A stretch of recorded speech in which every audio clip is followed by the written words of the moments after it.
for that 7-up pound cake recipe? Come on in and follow. We're going to need 5 eggs. So we're going to need 3 cups of sugar. You want to do 3 cups of sugar level. Say, if you love butter. I love butter. And so when we get that butter in there, we want to also let that blend together, and you want it to where it's nice and fluffy. Everything is nice and fluffy. Your sugar and butter is blended together. And then one at a time, you're gonna add those eggs in there. You're gonna do your 1 egg in at a time.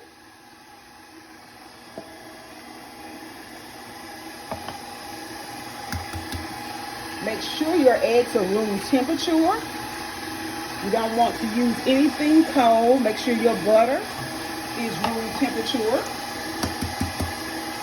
It makes the cake so much creamier, so much delicious, and it won't be all dense and stuff when you bake it. 1 more egg, you guys.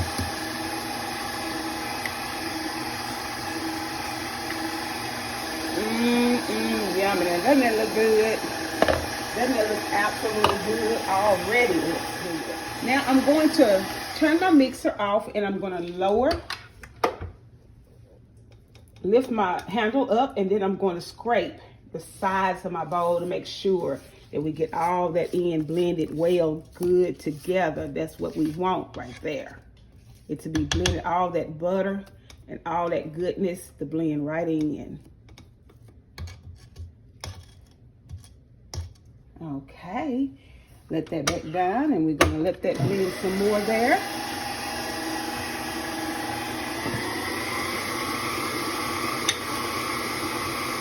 So as that gets nice and creamy, you guys, you want to put in 3 tablespoons of lemon extract. This gives that cake that nice lemony taste. So you include that in.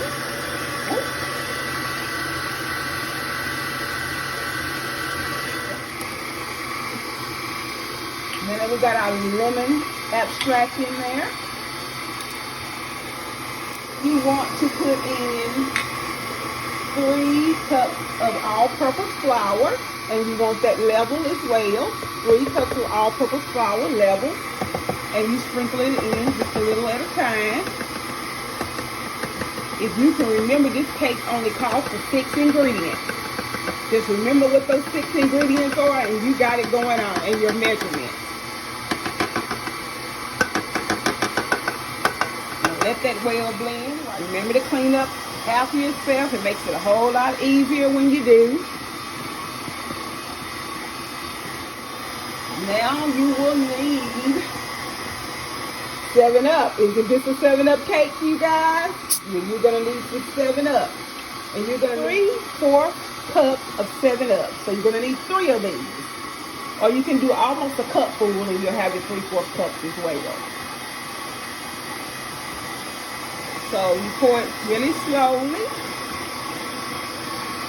And you're going to need 3 of these. Right now, it's so nice and fluffy and creamy, y'all. You're going to need you a spatula and make sure that all those ingredients are well blended. Make sure everything is well blended. So you go along there and you spin it around in there and make sure that flour gets in there really good. We want to make sure they get the most delicious cake they could ever eat and come back for more.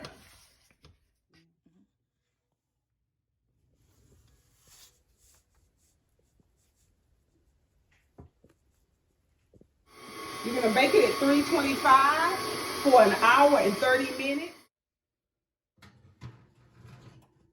Use a toothpick to assure that it's done after you bake that time, and you should have a very delicious cake. The message I have for you today I hope it will touch your heart in so many ways. move you, encourage you, lift you, and cause you to rethink everything about your life differently on today. Do y'all know that the enemy hates light? The enemy hates light. That's why he spends so much time trying to steal your glow. And I just came to tell somebody, do not allow the enemy to steal your glow. You are created with a purpose. The Bible calls you light. And don't hide your light under a bushel. Let your light shine so that every man, every woman in the earth that see it, they want to know who your God is. They want to know why you shine. Now you know why the enemy spends so much time trying to rob you of your light. He's trying to steal your glow. Yeah, that glow that touches people, that changes lives, that moves on people's heart, and that brings forth love in the earth. You know, God is love, and God is the ultimate light. When he's on the scene, everything that is dark is illuminated. And that's what my message is for you today. We are to be little G's in the earth, little lights, and we're supposed to operate in love, his love, and change lives in that way.